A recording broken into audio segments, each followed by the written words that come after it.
Good afternoon, Mr. Campbell's third period class. This is the IMD report in our second week of campaigning. I'm Chris McGuire. And I am Tim Stover. This week we got to see each candidate's website. Some were outstanding and some lacked a little bit. Luke Kish's was very funny and appealing because he had pictures of himself helping out people that were in need, especially in Africa where he was helping to plant. Melanie's was very democratic themed. She had I can't wait to watch these later. You can probably cut that out. Okay. I can start at Melanie's was. Just say Melanie's or just, yeah. Melanie's website was very democratic themed and had the donkey everywhere.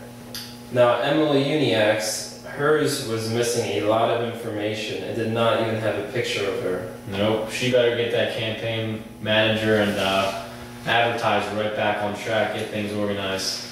It's pretty surprising to see this because Emily is so in-depth with her running that we thought that she would be ahead of the game, which was obviously not true. It doesn't look like it so far.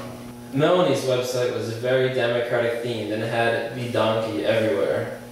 Now Emily Uniac's, hers was missing a lot of information and did not even have a picture of her. Nope, she better get that campaign manager and advertiser right back on track, get things organized.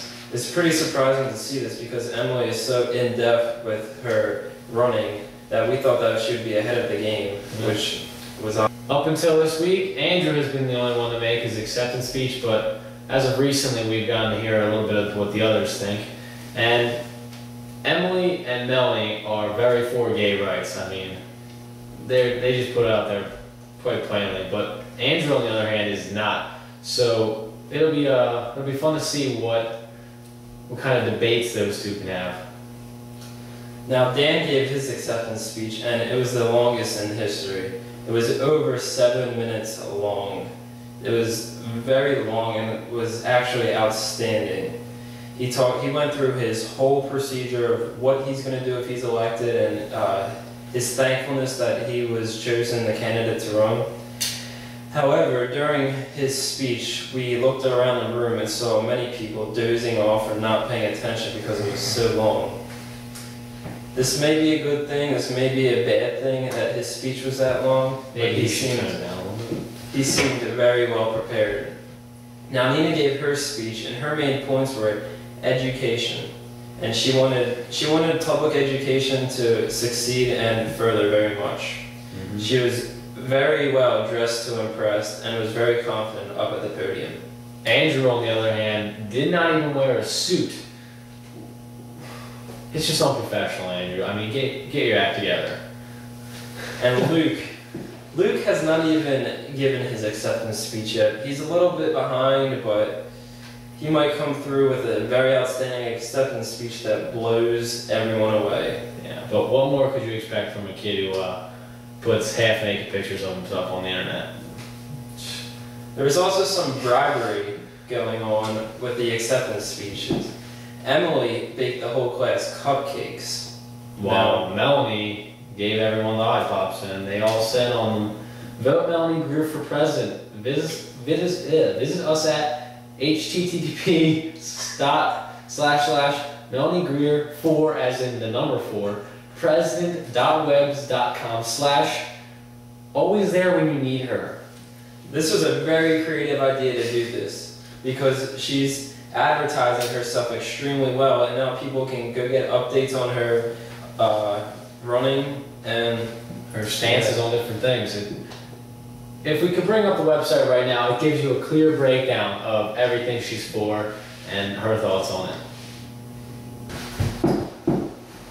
On the later side of the news, while Emily was giving her acceptance speech, Andrew was eating his cupcake and was licking his fingers and looking over at me and Chris.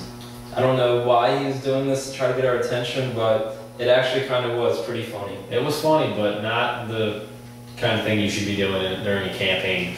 But yeah, you do not want your president to do that. Yeah, lick your fingers somewhere else, Andrew. Please. I don't want to say it. Okay, besides that, Another goofy moment that we saw during class was when Dan Long was giving his acceptance speech.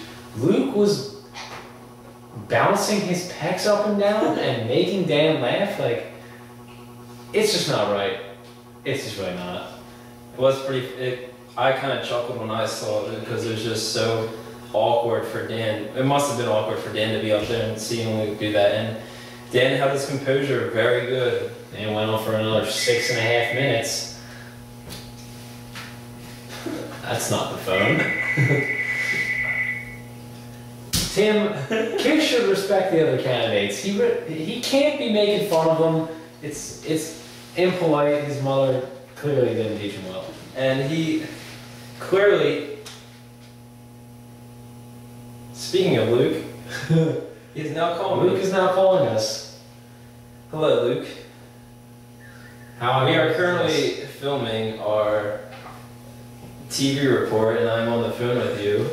Would you like to say anything to the camera? You're on speakerphone. Yeah, I'm mulching right now and can't really talk. He's mulching. All right. Well, I will call you back after. Thank you. Luke Kitch is mulching it up right now. It's nice to see he's a hard worker though. He is hard as he's just a hard worker, and it showed in his pictures. He should probably turn that hard work into his political campaign, and we might see a new Luke Kitch. How about that? And that's it for this week's report. See you later. Thank you.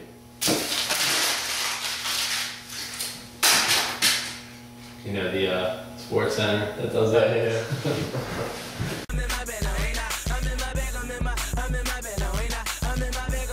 I'm in my bed,